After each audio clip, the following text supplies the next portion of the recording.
Insurance, your Pekin Insurance agent in Clinton. My guest on the Zoom today is Ed Shimon with the National Weather Service in Lincoln. Ed, it's good to see you, my man. How you doing?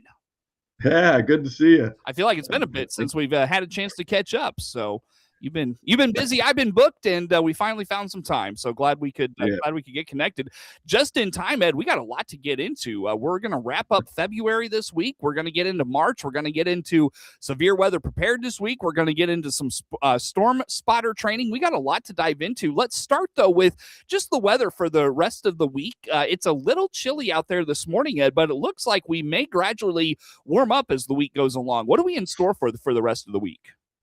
Yeah, right. Yeah, we're kind of on a bit of a yo-yo, which is typical of, February, March in central Illinois. But, we started off pretty cold this week. Monday and Tuesday mornings were, wind chills in the single digits, even below zero. So, today we're actually going to climb. South winds, give us a 46-degree high or so. Clouds moving in. Maybe the radar is going to show some radar returns that rain should be hitting the ground, but it's too dry below the clouds. So, if you get a sprinkle, that's probably all you'll see, but don't be alarmed if you see something on radar coming through. But tonight, back below freezing, but not nearly as bad, 28 only for a low. Then we have a really sunny day on Wednesday, mid-40s, not too bad. I should say today is going to be really windy. We're going to have 25 gusts to 35, almost 40-mile-an-hour winds out of the south today. So, the south winds will bring us warmer air, but, it could shake up a few things you guys sitting around on the porch. Okay, sure. What's gonna bring in that wind today? Like, why is it gonna be so windy? There's a low pressure moving across the Canada-United States border, and that's producing snow and stuff up there. But the warm front has passed, and it's well north of us. But so to speak, a warm front has passed the area, and the southerly winds are feeding that deep low pressure. And as low pressure develops, air rises, creating a vacuum. So the air's got to fill in, and we're getting that south wind to feed that low up there in northern Minnesota and northern Wisconsin today. I see. And it's not uncommon to be kind of in a yo-yo this time of the year. We talked about, and we'll talk more about this later, but we talked off the air about that storm in southern Illinois, kind of the southern Midwest last week or within the last few weeks. It's not uncommon for us to see, temperatures, dip low, and then we get back up into the 50s and sometimes 60s. So, especially as we get to March, right? Like this just isn't that uncommon, correct? Right. Yeah, because we're basically seeing some very cold air still lingering in Canada, and air is already warming really strongly in the southwest. So we'll see a surge of warm air get 60 near 70, and then all of a sudden a Canadian cold front blasts through, and we're wind chills 0 and below 0. So the cold and warm air masses are just shifting around pretty drastically a lot of times this time of year. Forgive me, Ed. How far into the week did we get talking about the weather for the rest of the week? I just covered Wednesday. Wednesday night's going to pack a little punch, wintry weather. We're going to see some snow. We're trying to narrow down where that 1 to 2 inch band of snow is going to be, because it's only going to be like 30 miles wide. And the models are kind of shifting. And north of 74 this morning, it shifted a little south of 74, hitting DeWitt County. In the center of that, others have almost no accumulation. So we're there's going to be a band of snow. Some of them, the ones that are showing no snow at all, I mean, we're thinking are an outlier. This is coming through. It's got some moisture, and so about 1 inch of snow, maybe up to 2 for DeWitt County Wednesday night. So Thursday morning when you're heading to work, you probably see white on the ground. Maybe the roads will be a little slippery, so you're going to want to allow a little extra time Thursday morning for that commute. But then by Friday we're up near 60. So this snow isn't going to last long. Yeah. Thursday will be a little cooler with the snow on the ground. But we're supposed to still get up to 43 on Thursday, even with a layer of snow. I'm a little skeptical on that, but Mother Nature is able to do just a kind of weird thing sometimes. But usually when there's snow on the ground, that kind of the heating goes into melting the snow and not into warming the air. So 43 may be a little bit high, but Friday at 57, that snow's gone. I mean, it's not going to overcome that. So, you can shovel it if you want, but you can leave it and it'll melt. Friday looks really warm. And then Saturday, mid 50s too. Banner start to the weekend, really. Yeah, for sure. So is that mid 50 temperature going to stick around into Sunday? Unfortunately, here our yo-yo comes back. Cold front comes blasting through, later Saturday night into Sunday. So Sunday we're showing rain snow mix with a high of 39, but 23 for a low Saturday night. So it's going to get below freezing. Same thing for Sunday night into Monday, mid-20s.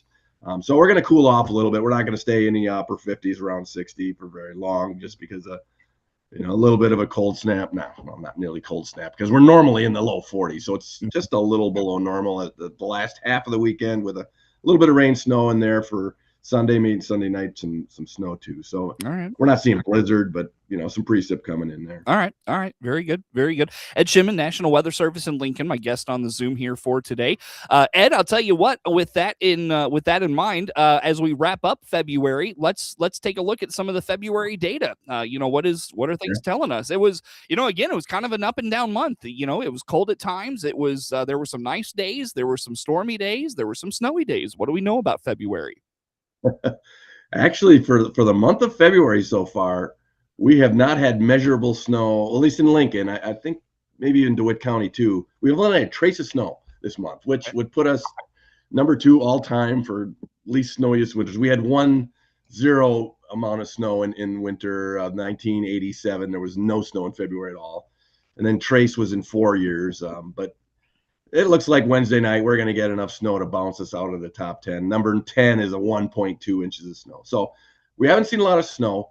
We're dry. We're definitely dry. Let me get the numbers here. We're 1.5 inches below normal for precip. We've only had 0.08 inches of precipitation, and that is in the top 10. That is number 1 right now. That's the driest February on record if we don't get any more precip, but we're expecting some snow and some moisture there. Number 10 is 0.52, so a half inch of precip. So if we get 0.4 of an inch of water, we'll bounce out of the top 10 driest Februarys. But we're something we didn't want to hear. We need precip. We're in a drought. So yeah, but we are. Well, before we get into the drought, what were temperatures like in February? Yeah, we're 2 degrees above normal.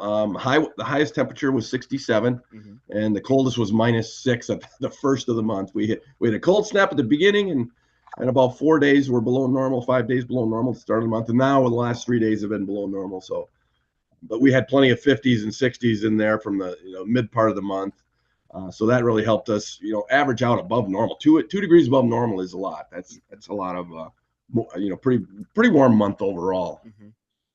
Yeah, no doubt. And the snow, I guess I didn't realize that we didn't have that much measurable snow. It felt like there was maybe 1 or 2 in there, but this year has been a blur so far, Ed. It really has. January and February have been together for me. But and how about like sunny days? It felt like there were some really nice, even though there were some cold days in there, it felt like there were some real sunny days. What were like the sunny to cloudy day ratio in February? I don't know if that's data you even have. How about that? Yeah, we can look at that. It looks like let me get that up here real quick for all right. Sunny days, clear to partly cloudy were 20 of the days of the month. Yeah, so yeah, only 3 cloudy. Yeah, which feeds into that warmer than normal, I'm sure. Yes, it does. Yeah, the sun angle is coming up and up. The sun at noon is higher and higher in the sky now this time of year. And that sun angle, the more energy comes to hit our part of the earth. Yeah, and I'll tell you what, Ed, my social media algorithms know I'm dying for the longer days, because it's got every day is a countdown to when the sun sets at 7:00 Eastern time and all those things. So, but and I wonder, Ed, is with how warm February was, with not very much measurable snow, and with how you mentioned even just 2 degrees above normal for the month, does that mean we could be in store for maybe a quicker warm up in the spring, because there isn't snowpack in places, and there's what do you think about that? Yeah, the warm up is due to the air masses and not as much of what's on the ground, really. But well, our air comes from upstream. Like if the snowpack is lower in the Dakotas, Minnesota, southern Canada, that air mass will be warmer before it gets here. So that is where we would look to see if we're going to warm up sooner than normal. What's right here that's going to respond to how the air mass changes. But, granted, yes, a deep snowpack, it takes a lot of energy to get through that. But we rarely have a deep snowpack into March or April. We'll get a 6 to 8 inch snowstorm in March, and then it's gone 2 to 3 days later. So, the control of our, warm up is going to be air masses upstream and how quickly we see that surge of warm air from the Pacific U.S. Southwest. Okay. Let's get into how dry is it right now, Ed? We are in all of DeWitt County now is in D3, extreme drought. That expanded a little bit in the last couple of weeks. So, water restrictions are kind of being discussed in Bloomington, I know, and in Decatur. I know Lake Decatur is extremely low, and the Muhammad Aquifer I know feeds part of the area as well. So we're in trouble here if we don't get some precip. Water restrictions may become something that is considered more widely in terms of usage and watering the lawns are going to be out of the question with the level of water we have in some of the areas. So it's pretty bad. D4 is exceptional drought, and that's the highest you can get. I don't think we're going to go that high. Dr. Trent Ford is in discussions with our office and other various agencies across the state about how this needs to evolve with our coverage of extreme drought. But, it's definitely something that's a concern, especially as we head into the spring planting season. Oh, yeah. Well, I'll tell you what, on that note, Ed, let's go ahead and break and see if maybe some relief is on the way in March and the spring. How do folks learn about all things National Weather Service, weather data, get the forecast? Where do they go for that, Ed? Yeah, weather.gov/Lincoln. Sure. Ed Shimon, National Weather Service in Lincoln, is my guest on the Zoom today. We'll talk more with Ed coming up on the morning show.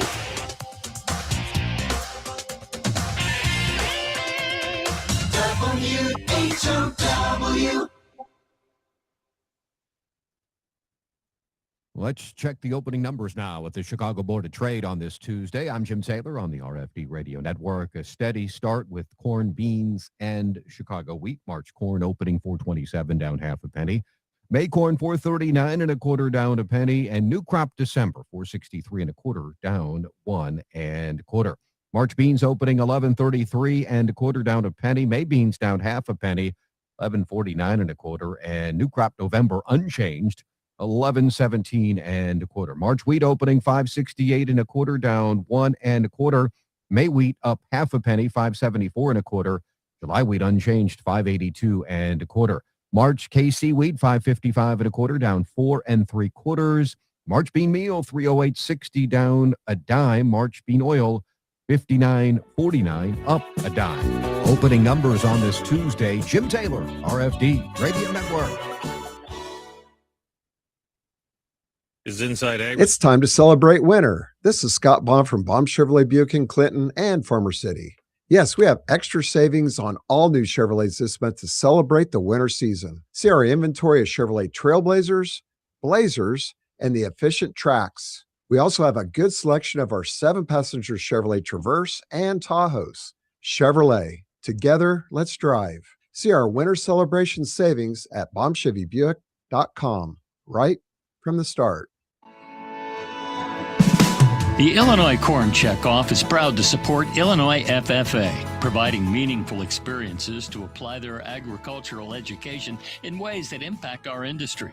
From meetings with high-ranking officials to the vehicles that get them from point A to point B, the Corn Checkoff is investing in our future. Learn more about our strategic work to grow the next generation at ilcorn.org. That's ilcorn.org.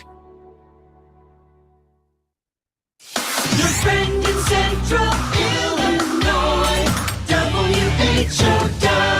Once again, good morning. Thanks for being with us. I'm your host today, Seth Lawrence. The WHW Morning Show streams to Facebook and YouTube, brought to you by Peterson Insurance, your Pekin Insurance agent in Clinton. Ed Shimon at the National Weather Service in Lincoln is our guest on the Zoom today. Ed, it is dry. What does the March outlook tell us? What does the spring outlook tell us about potential reprieve from this D3 drought? I think that's probably as dry as we've been in a while. How about that? How much relief could we be seeing in the month of March? Well, I've got some good news based on the Climate Prediction Center's outlooks here. The 6 to 10, 8 to 14 day, and the 3 to 4 week outlook. Basically, the entire month of March, trends are towards above normal precipitation, and that's a good sign. We typically see in the month of March about 2.7 inches of moisture hit the ground. So if we can overachieve that, maybe by an inch or possibly two, that'd be great. When we have these outlooks, it doesn't say the amount of overage; it just says the tendencies are above or below normal. But when I'm seeing the percentages, especially so it's in the 40th to 50th percentile, tipping the balance toward above normal precip in that particular direction. So it's a good sign. I mean, spring storms can drop a lot of rain really quickly, and our ground is ready to go. There's no frost depth really. The frost depths, if we've gotten some the last couple of days, may be very shallow. So this water is going to be able to soak in and give us some meaningful improvement, hopefully, to the drought status here. Well, and I remember talking to you when we caught up earlier this month that the frost depth was a concern, because if we were going to get some rain, it was just going to run off. So it sounds like that warmer than normal February has really maybe thawed out the ground a little bit and is creating conditions ripe for if we get some moisture right to the ground. Yeah, this time of year, typically we don't completely get rid of that. We had a foot, some areas 15 inches of frost depth, which is a lot. But that warm mid part of the month just totally sapped it, and we're back to basically very shallow frost due to day-to-day trends of cold temps, but looking pretty good. Good to hear. Good to hear. What is the temperature outlooks for March telling us at this point? Yeah, above normal temperatures. All three outlooks are above normal temperatures.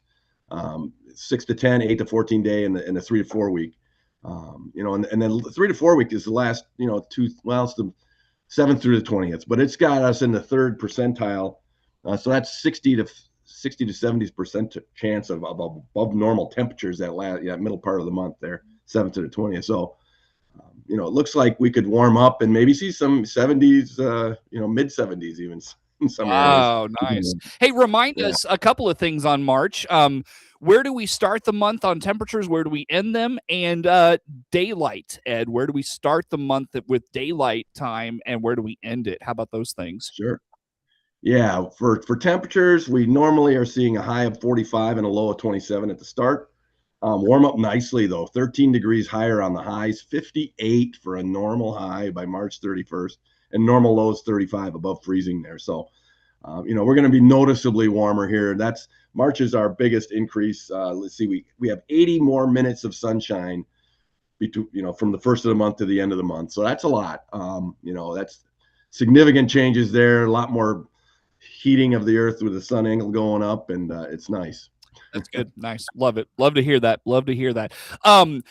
You mentioned maybe an inch or two above normal to break this drought, but also then you start to think about, okay, April, we're starting to think about getting the crop in the ground. So let's get maybe that 3-month outlook for March, April, May. Ed, what's the 3-month outlook tell us about some of these wet or dry or whatever trends? Yeah, the whole spring, through May, the precipitation is showing above normal. It's just the 33 to 40th, that first tier above normal for precip. Temperature-wise, right around equal chances there. No signal above or below there for temperatures from March, April, May. But the precipitation signal above normal, even though it's only slightly, that's a good sign because breaking the drought, 1 to 2 inches isn't going to break our drought. That's like you need 8 to 10 inches of soaking, you get into the soil to really say, okay, now the drought's at ease for a bit. But it's going to take several months of replenishing rains here to really put a chunk in that D3 extreme drought. Yeah. To that end, I don't know if you have like data for it, but this winter, has it just been like in terms of like where it stands on a typical winter? I think like what is it meteorological winter like November to February or something like that? Meteorological winter is with the solstices, so December 21st to March 21st. Oh, okay. Astronomical winter is there. Meteorological winter, you're right, is December 1st, the calendar months, okay. December, January, February. Oh, okay. How have those 3 months fared in terms of precipitation? I don't know if that's something you have in front of you or anything like that. Yeah, let me see. I think we've got it on one of our summaries here, but we're definitely below normal. Yeah, because we were below normal in January by an inch. Mm-hmm. And then December was below normal by 0.76, and we're 1.45 below normal this month. So we're almost over 3 inches below normal for the winter season. Wow. Precipitation. That's something. That's something. It's a lot. That's a lot. Yeah, that it is. That it is. Hey, Ed, I want to get to this before we sign off here for the morning. Severe weather preparedness week. Give us the highlights. What do we need to know? I got about a minute with you here. Yeah, it's on our website. There's a link at the top, weather.gov/Lincoln. Severe weather preparedness week is Monday through Friday next week. Tornado drill on Tuesday at 10 a.m. Go through your procedures, where you're going to go. So at 10 a.m., sirens go off. Your weather radio is going to go off at 10 a.m. on Tuesday. Practice your tornado drill plans, whether it be a house, a business, organization, whatever. Figure out where you're going to go and go through the motions. We really hope that people can take advantage of that on Tuesday. But every day we have a theme: lightning, hail, flooding. Tune into our website and follow along. What is the website, Ed? Weather.gov/Lincoln. Very good. Always good to talk to you, Ed. Thanks for making time for me, man. Appreciate it very much. You bet. Ed Shimon, National Weather Service in Lincoln, my guest on the Zoom. The morning show streams to Facebook and YouTube, brought to you by Peterson Insurance, your Pekin Insurance agent in Clinton. We come up on 9 o'clock on this Tuesday morning. Network news comes your way next. If you miss any of our morning show content, check out Facebook and YouTube for live video replays of those morning show interviews. Again, network news on the way. WHO